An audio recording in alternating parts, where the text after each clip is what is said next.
আসসালামু আলাইকুম রহমতুল্লাহ।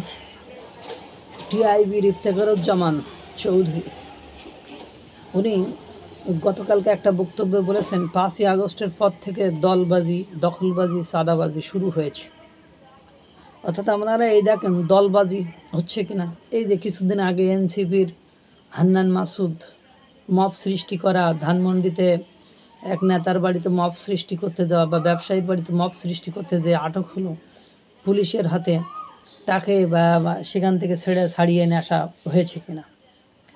বিভিন্ন স্থানে এই দলবাজি করে টাকা পয়সা আর্ন করছে কিনা সেটা আপনারা জানেন। কিছুদিন আগে একটা ভিডিও দেখলাম, এই ছাত্ররা এক ব্যবসায়ীর জায়গা দখল করে নিয়েছে। আপনারা জানেন আওয়ামী লীগের পার্টি অফিসগুলো এনসিপি দখল করে কিভাবে তাদের আপনার পার্টি অফিস বানাচ্ছে। ভোলার নিউজটা আপনারা দেখেছেন। তারপরে আপনারা দেখেছেন আওয়ামী লীগের কেন্দ্রীয় কার্যালয়, গুলিস্তানের কার্যালয়ে যোদ্ধাদের কী যেন, জুলাই যোদ্ধাদের কার্যালয় মজালয় কী যেন বানিয়েছিল। এটা কি দখলবাজি নয়, চাঁদাবাজি? একটু আগেই দেখলাম গতকালকে রাতে আপনার টঙ্গীতে এক বৈষম্য বিরোধী ছাত্র আন্দোলনের সচিব আকাশ খান, সে এক ওয়ার্ড আওয়ামী লীগের নেতার বাড়িতে যে তার নামে কোনো মামলা নেই, কোনো ধরনের মামলা নেই, তার কাছে 20 লক্ষ টাকা চাঁদা চেয়েছে। আপনারা দেখেছেন রংপুরে কিভাবে চাঁদা চেয়েছিল।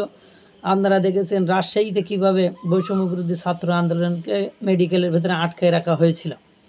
এই চাঁদাবাজি শুরু হয়েছে, এটা আপনারা দেখছেন। ইফতেখারুজ্জামান আগেও বলেছেন যে কিভাবে তার কাছে ফোন আসে যে কাদের নামে রিপোর্ট করবেন, কাদের নামে করবেন না। দুদকের কাছে কিভাবে ফোন যায় টিআইবির।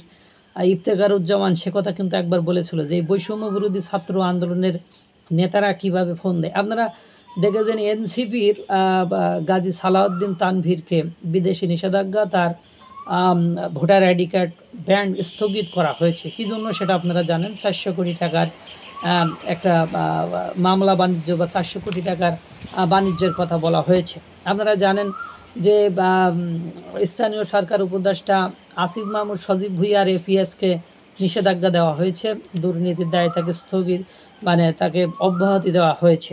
আপনারা জানেন স্বাস্থ্য উপদেষ্টার এপিএস এবং আরেকজনকে একইভাবে আপনার করা হয়েছে, আপনার অব্যাহতি দেওয়া হয়েছে। আপনারা জানেন যে জুলাই স্মৃতি ফাউন্ডেশনের টাকাগুলো কিভাবে লুটপাট হয়েছে। আপনারা জানেন গত বছর বন্যার ত্রাণের টাকাগুলো কিভাবে লুটপাট হয়েছে।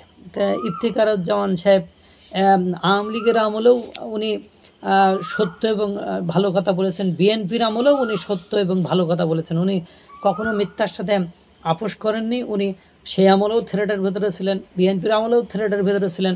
বর্তমান সময়েও যেসব সুশীল সমাজে যেসব লোকজন আছে তাদের মধ্যে দু একটা কথাবার্তা যা বলেন ইফতেখারুজ্জামানই বলেন। সুতরাং এই কথাগুলো একেবারে সত্য। এগুলো আমিও কিছু প্রমাণ আপনাদের সামনে উপস্থাপন করলাম।